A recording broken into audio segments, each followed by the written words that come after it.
নমস্কার বন্ধুরা, আমি অরিন্দম চলে আসলাম আজকে কেন্দ্রীয় সরকারি কর্মচারীদের জন্য বিরাট বড় একটা সপ্তম বেতন কমিশন এবং ডিএ আপডেট নিয়ে। তবে কি এবার মূল বেতন 18,000 টাকা থেকে বেড়ে হতে চলেছে প্রায় 80,000 টাকা? ভিডিওটা জেনে নিন।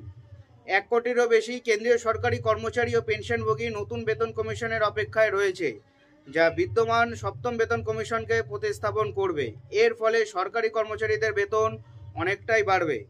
এই বছরের জানুয়ারিতে অষ্টম বেতন কমিশন গঠনের ঘোষণা করা হলেও সরকার এখনও প্যানেলের সদস্যদের নিয়োগ করতে পারেনি, যা আগামী বছরের মধ্যে বেতন এবং পেনশন সংশোধন করার জন্য তার সুপারিশগুলো নিয়ে আসবে বলে আশা করা হচ্ছে। কর্মচারী ও পেনশনভোগীদের আলোচনার একটি প্রধান বিষয় হলো মূল বেতনের সাথে মহার্ঘ ভাতা একীভূত করার সম্ভাবনা সম্পর্কে। সম্প্রতি 2% ডিএ বৃদ্ধির পরে ডিএ এখন 55%-এ এসে দাঁড়িয়েছে। পূর্ববর্তী বেতন কমিশনের অধীনে ফিটমেন্ট ফ্যাক্টর প্রয়োগ করার আগে মূল বেতন ডিএর সাথে একত্রীভূত হয়ে গেছিল। অষ্টম বেতন কমিশন থেকে একই পদ্ধতির আশা করা হচ্ছে।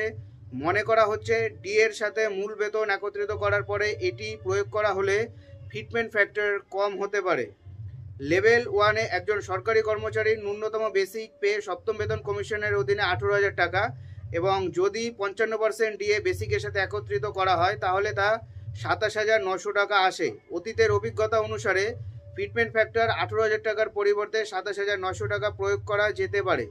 বিভিন্ন রিপোর্টের উপর ভিত্তি করে নতুন বেতন প্যানেল 1.92 থেকে 2.86 এর মধ্যে একটি ফিটমেন্ট ফ্যাক্টর প্রস্তাব করতে পারে।